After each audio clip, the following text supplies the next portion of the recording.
In Norse mythology, Hel is both the name of a realm and the goddess who presides over it. Hel's story is one of power, isolation, and the inevitable embrace of death. As the daughter of the trickster god Loki and the giantess Angrboda, Hel is born into a family of powerful and often feared beings. She is also the sister of the monstrous wolf Fenrir and the world serpent Jormungand, both of whom are destined to play major roles in the events leading to Ragnarok, the end of the world.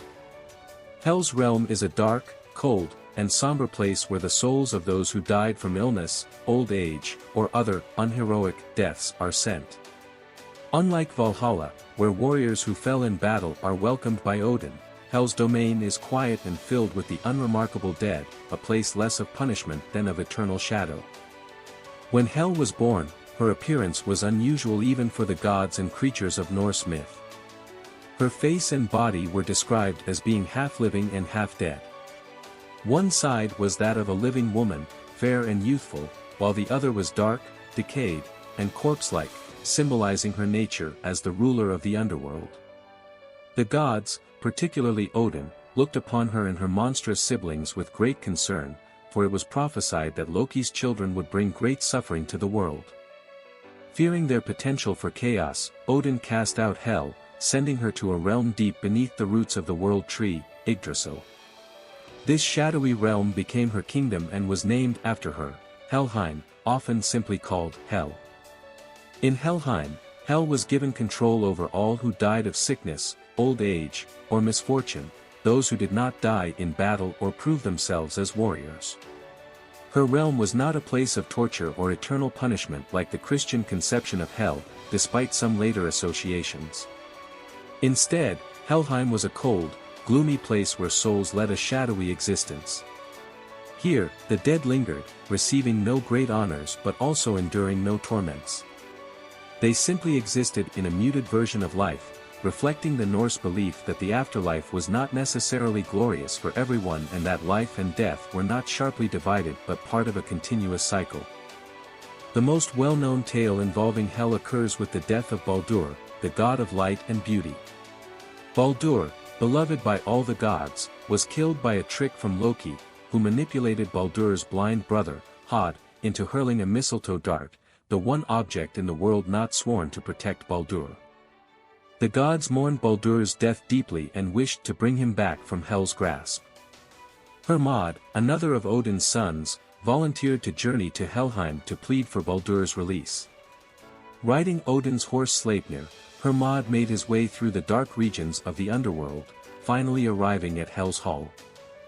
Hel's palace was grand but cold, as the goddess welcomed Hermod into her hall.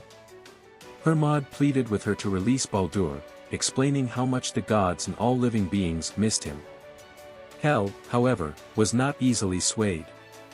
She agreed to let Baldur go only on one condition: every creature in the world, alive or dead, had to weep for Baldur to show their sorrow for his passing. If any being refused, Baldur would remain in Helheim forever. The gods spread the word, and all beings wept for Baldur, from the highest gods to the smallest creatures. However, one figure refused to mourn, a giantess named Thok, widely believed to be Loki in disguise. Because Thok did not shed a tear, Hel kept her hold on Baldur, and he remained in her realm until Ragnarok. This refusal by Hel to release Baldur demonstrates her power and autonomy. Even the gods could not compel her to act against her judgment. In this way, Hel maintained a cosmic balance, fulfilling her role as the gatekeeper of death and the inevitable end, unmoved by sentiment or appeal. Hel's realm, and Hel herself, become critical in the Norse conception of the end times, or Ragnarok. During Ragnarok, it is foretold that the dead will rise and Hel herself, along with her father Loki, will lead her legions of the dead to battle against the gods. In this final confrontation, her loyalty to her father and her siblings aligns her with the forces of chaos. This association with Ragnarok further connects her with the inevitability of death and destruction, making her a key figure in the cosmic cycle of creation and destruction that defines Norse mythology. While Hel is a goddess of the dead, her character is not that of a purely malevolent force. Rather, she is the ultimate representation of death's impartiality, she embraces everyone, eventually. Her role is not to punish or reward but to provide a place for the dead who do not ascend to Valhalla or dwell in the halls of other gods. She is a necessary figure in the Norse cosmology, embodying the inescapable end that comes to all beings, gods and mortals alike. Hel's story thus speaks to the Norse understanding of death as an essential part of life's cycle. She is neither demonized nor glorified but treated as an inevitable and impartial force, one who accepts all those fated for her realm without malice or pity. Her presence in the mythology is a reminder of the Norse reverence for balance and the harsh truths of existence, where even the gods must submit to the boundaries of fate.